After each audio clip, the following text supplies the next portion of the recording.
Olá! Que bom ter você aqui com a gente no Em Resumo. Oi, pessoal! Esse é o nosso cantinho para, conversar sobre livros, essas histórias que marcam, que fazem a gente pensar, sentir. Exato, e desvendar um pouco do que está por trás delas. Antes de mergulhar na história de hoje, só um lembrete rápido, você está no canal Em Resumo, então se ainda não segue, aproveita, se inscreve, ativa o sininho para não perder nada. Isso aí, fica por dentro de tudo. Hoje, a gente separou uma história que, olha, vale muito a pena conhecer, daquelas que emocionam, que ensinam ou que, sei lá, só mudam um pouquinho o jeito da gente ver as coisas. Com certeza, uma história com várias camadas. Vamos nessa? Vamos. O livro de hoje é A Pata da Gazela. Ah, um clássico. José de Alencar. Exatamente, é um romance urbano bem característico do romantismo aqui no Brasil. E se passa onde mesmo? Rio de Janeiro, né?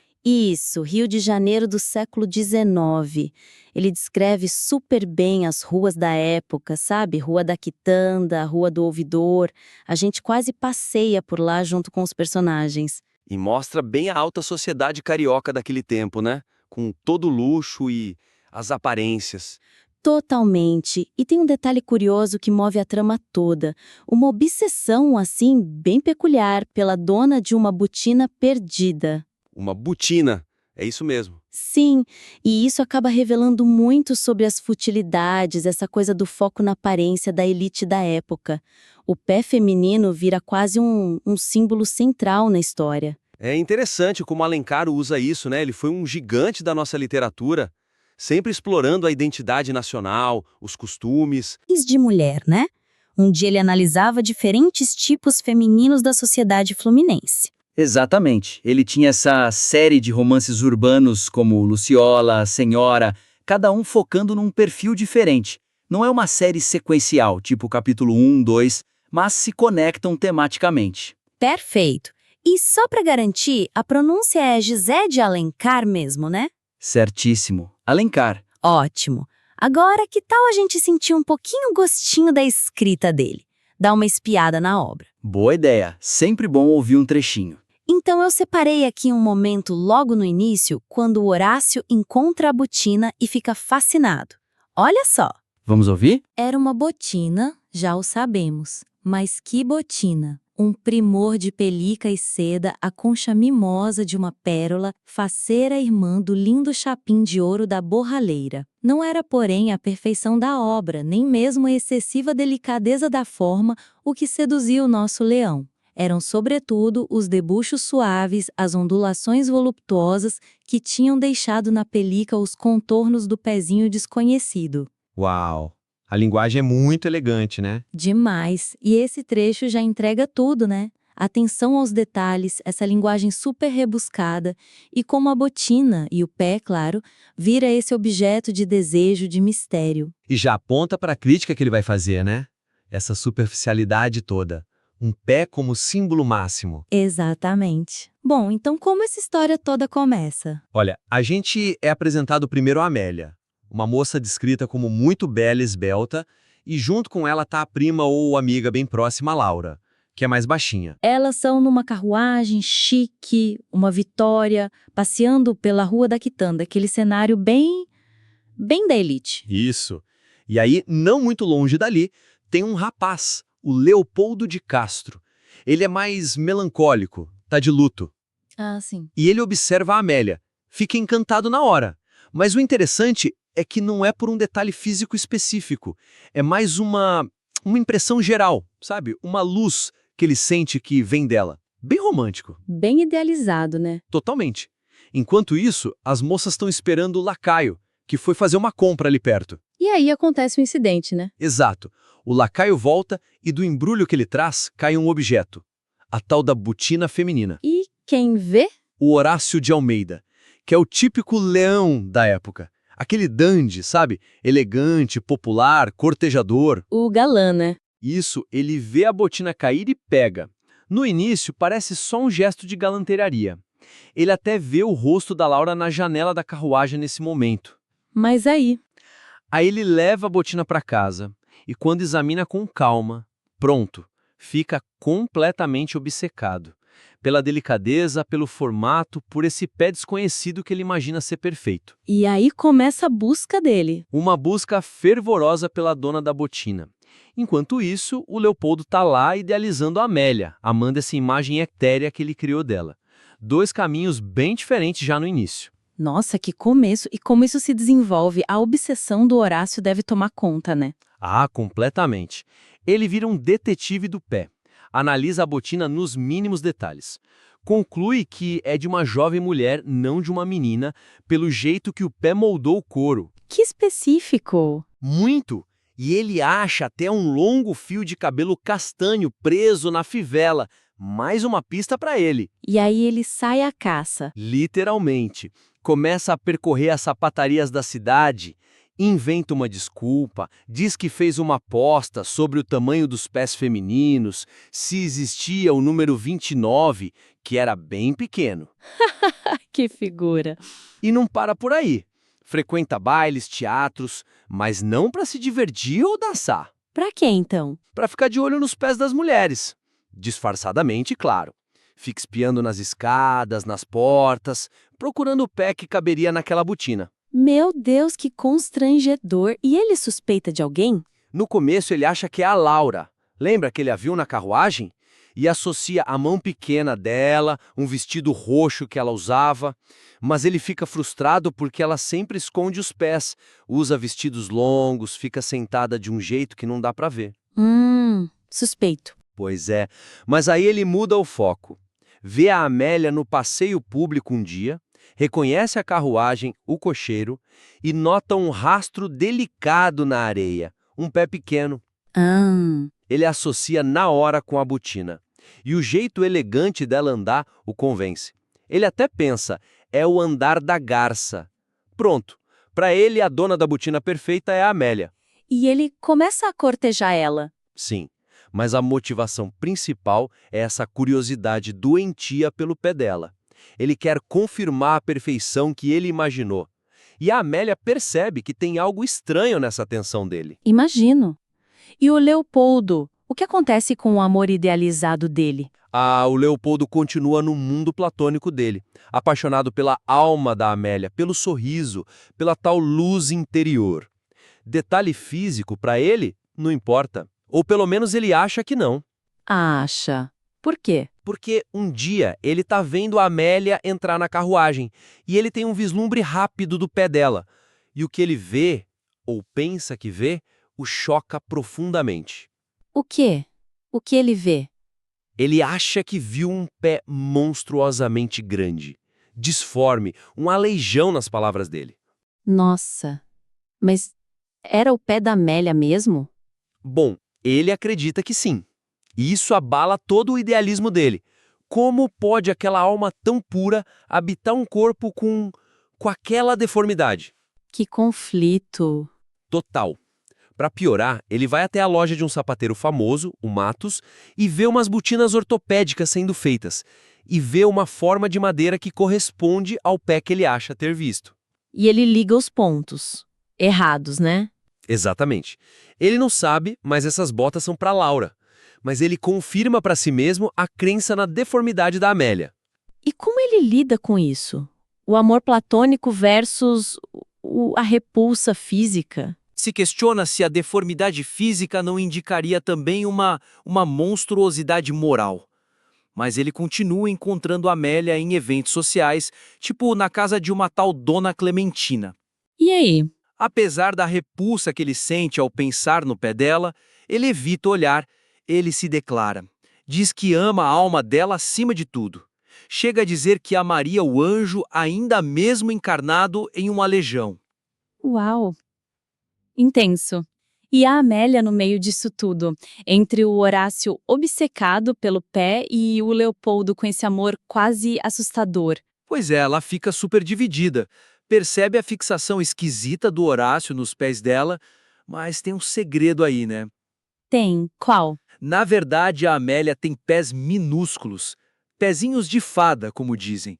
E isso até incomoda um pouco, porque ela acha que são pés de menina. Ah, então o pé disforme, Edu? Muito. Inclusive, é ela quem encomenda as botas especiais para o sapateiro Matos, usando o lacaio dela para não revelar a identidade da prima. Por isso ela se expôs naquele dia na Rua da Quitanda? E a botina perdida? Era uma botina da Laura, que a Amélia tinha levado para o Matos como modelo para fazer as novas. Por isso era pequena, porque servia de modelo de forma, não de tamanho real do pé da Laura. Que confusão! Caramba! Quanta reviravolta baseada em pés! E como isso tudo se resolve no final? Bom, o Horácio, convencido de que a Amélia tem o pé perfeito que ele tanto busca, pede ela em casamento. Direto assim? Sim, mas ainda com aquela obsessão de ver o pé para confirmar.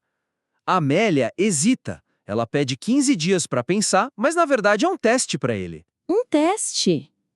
O que ela faz? Numa tarde, ela tá em casa, fingindo bordar uns chinelos com a inicial L de Laura, usando a história da prima como desculpa.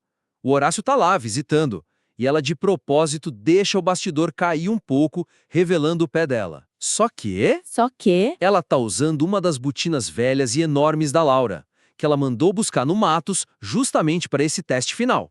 Genial! E Horácio? Ele vê aquele pé errado, enorme, dentro da botina velha. Ficou horrorizado. Acredita na hora que viu o tal alejão que o Leopoldo tinha descrito para ele em alguma conversa. E a reação dele? Rompe o noivado na hora. Abruptamente.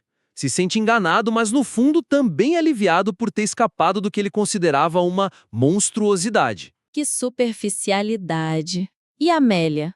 Fica magoada com a atitude dele, claro. Mas também estava consciente do teste que fez. Ela aceita o rompimento. A máscara dele caiu. E o Leopoldo nisso tudo? Acontece uma cena-chave num baile, o baile do Azevedo. A Amélia está no jardim e ouve, sem querer, uma conversa entre o Horácio e o Leopoldo. O que eles dizem? O Horácio conta toda a história da obsessão pela botina, pelo pezinho idealizado.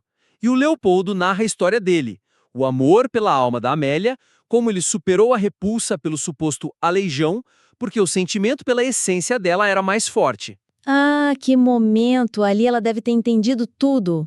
Exatamente. Ela percebe a diferença gigantesca entre os dois tipos de amor, o superficial do Horácio e o profundo, ainda que conflituoso, do Leopoldo. E ela escolhe o Leopoldo. Sim, eles se aproximam, confessam os sentimentos, o casamento acontece rápido, numa cerimônia discreta. E a grande revelação, quando ele descobre a verdade sobre os pés dela. Na noite de núpcias. É um momento bem bonito. Ela entrega para ele os chinelos que estava bordando agora com a inicial L, claramente para ele, Leopoldo. E então, ela revela os pés. E como são? Minúsculos, perfeitos, divinos, como o texto descreve. O Leopoldo fica em choque. Percebe o erro dele. O aleijão era da Laura. A Amélia estava só protegendo a prima o tempo todo. E o amor dele, que já tinha, em teoria, superado a imperfeição? É recompensado com a beleza real, que ele nem esperava. É um final feliz para eles. Ufa! E o Horácio? Qual o destino dele? Ah, o Horácio. Depois de romper com a Amélia, ele junta as peças do jeito dele e conclui. Ah, então a dona da botina deve ser a Laura. Não acredito. Pois é, ele começa a cortejar a Laura num jardim, tenta ser galanteador, quer beijar os pés dela, Ai, meu Deus! e aí ele vê os pés reais da Laura, grandes usando os sapatos ortopédicos feitos pelo Matos. Ele recua na hora, de novo enganado pela aparência. Que ironia! E para completar um tempo depois, ele vê a Amélia na rua. Ela, talvez de propósito, levanta um pouco a saia para atravessar uma poça e revela ambos os pés perfeitos dela. O golpe final. Exato. Aí a ficha do Horácio cai completamente. A botina não era da Amélia, os pés dela eram perfeitos e ele perdeu tudo por causa daquela obsessão superficial. Ele fica refletindo sobre uma fábula. A do leão, que se apaixonou pela gazela, deixou cortarem suas garras para agradá-la e acabou sendo vencido. A própria obsessão dele o destruiu. Nossa, que história!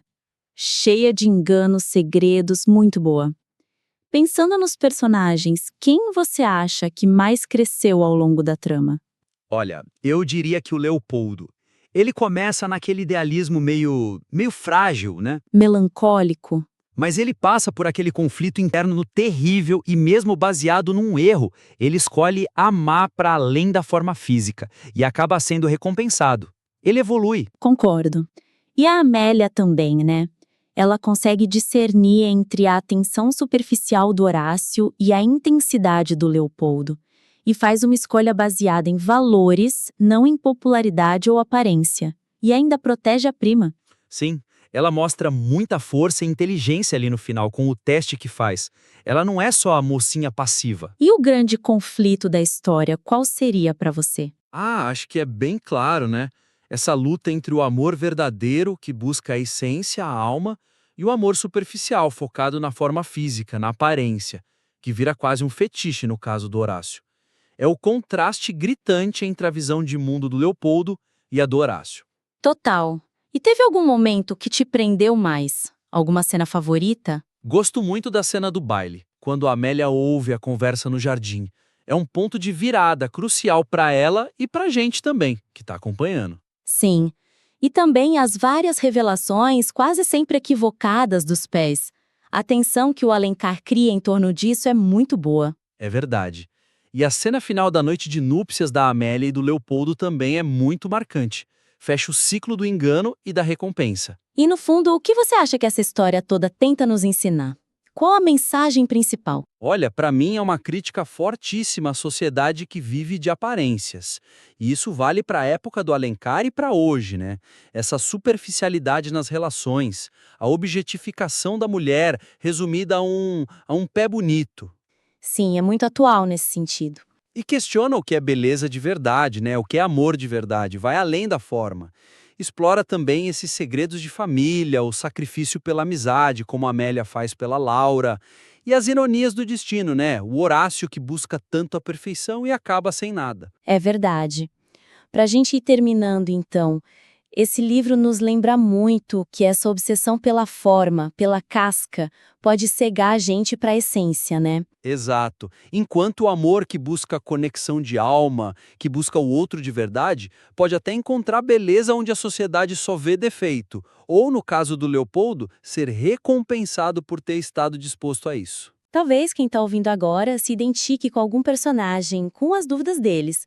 Ou talvez a história ajude a gente a pensar um pouco sobre o que a gente realmente valoriza nos outros e na vida, né? Olhar um pouco para dentro. Com certeza. É uma reflexão que vale a pena. Bom, esse foi mais um Em Resumo. Foi ótimo revisitar essa história. Espero que você em casa tenha curtido, pensado, sentido junto com a gente e que tenha dado aquela vontade de ler ou reler Alencar ou de mergulhar em outras histórias. Leitura é sempre uma boa viagem. Não esquece, então. Se inscreve no canal Em Resumo, deixa seu like se gostou, compartilha com aquele amigo ou amiga que adora um bom livro. E comenta aqui embaixo qual o livro você quer ver resumido e comentado por aqui no próximo episódio. Isso, a gente adora as sugestões de vocês. A gente se encontra na próxima leitura, então. Até lá, pessoal! Até lá!